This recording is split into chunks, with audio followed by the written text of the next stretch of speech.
Good morning, children. Today we are going to revise the first lesson of our text Hornbill, The Portrait of a Lady by Khushwant Singh. In this story, the author describes his relationship with his grandmother over the years.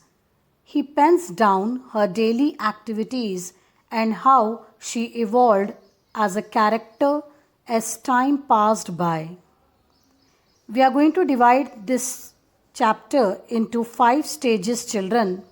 Stage number 1 is we are going to talk about appearance of the grandmother and grandfather's picture. In stage number 2, we are going to talk about growing bond between the author and his grandmother. In stage number 3, we are going to talk about relationships shared in city. In stage number 4, author's departure, and stage number 5, his homecoming and grandmother's death. The chapter begins by description of the appearance of the grandmother. The grandmother was an old woman with a wrinkled face. The author had always seen her like this for the past 20 years that he had known her. She appeared to be so old that he could not imagine her being young and pretty, someone who had a husband. She was short, fat, and slightly bent. The author had seen his grandfather's portrait, an old man with a turban and a long white beard covering his chest. To the author, his grandfather didn't seem like a man who could have a wife and children, but someone who could have lots and lots of grandchildren. His grandmother used to move around the house in spotless white with her one hand resting on her waist and her other hand counting the beads of her rosary. In the initial days, the author and his grandmother had a good relationship. She used to wake him up and get him ready for school. She used to pack the things required by him for the day and walked him to school every day. She used to visit the temple that was attached to the school. She had a routine of reading scriptures. The author, along with other children, sat on the veranda singing alphabets and morning prayers.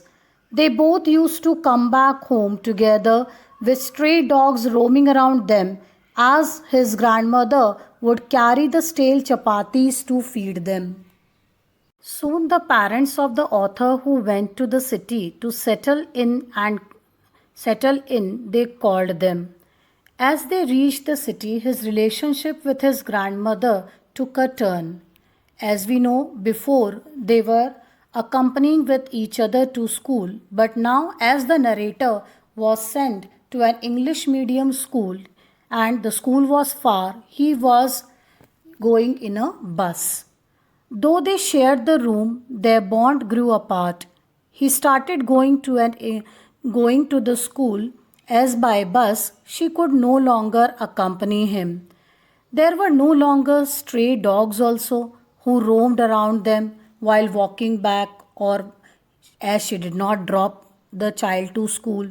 So she started to stay a little isolated. She felt a little loneliness. She didn't approve of the new syllabus when she asked the grandchild about whatever was taught in the school, but she did not say anything. He was studying because she thought that they did not teach them about the God and scriptures, but music and the other things that she disapproved of. So she, though, was having no like for the things that were taught in the English medium school, but she never interfered. As the days passed, he grew older and soon went to the university. He had his own room and this made their relationship sour, that is unpleasant. She stopped talking to everyone or anyone in the house and spent her whole day sitting at her spinning wheel, reciting prayers, or moving beads of the rosary with one hand. However, she loved feeding sparrows in the veranda at dawn, breaking bread into pieces and feeding it to the birds was her daily routine. The birds would sit on her legs, her head, some even on the shoulders. Soon, the author decided to go abroad for further studies. She came to the railway station to leave him off. She was not sentimental. Continuously, she was reciting her prayers. Her mind was lost as if in the prayers. She just kissed him on the forehead. After 5 years, narrator had thought that she might not be there, but she was still there, and she had come to pick him up at the station. She was still the same as she had been 5 years ago. She clasped him within her arms and didn't say a word. She was still praying, but her best time still was with the sparrows.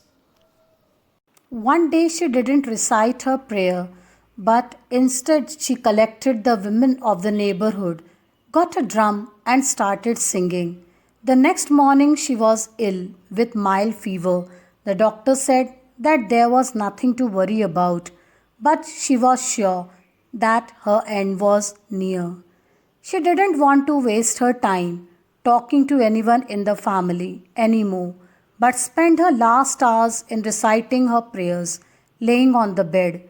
She died, and so her body lay on the bed lifeless. As they prepared for her funeral, they saw all the sparrows sitting in the veranda around her, mourning her death. The mother of the narrator, she gave a little food to them, a little breadcrumbs to the sparrows, but they did not eat and they just flew away. So after remaining silent for a little while, as if they were lamenting the death of the grandmother. So we find, children, that nature mourns at the death of the good and religious people. As she was religious, she could know about her death beforehand, and she spent the last time of her death before her death in praying.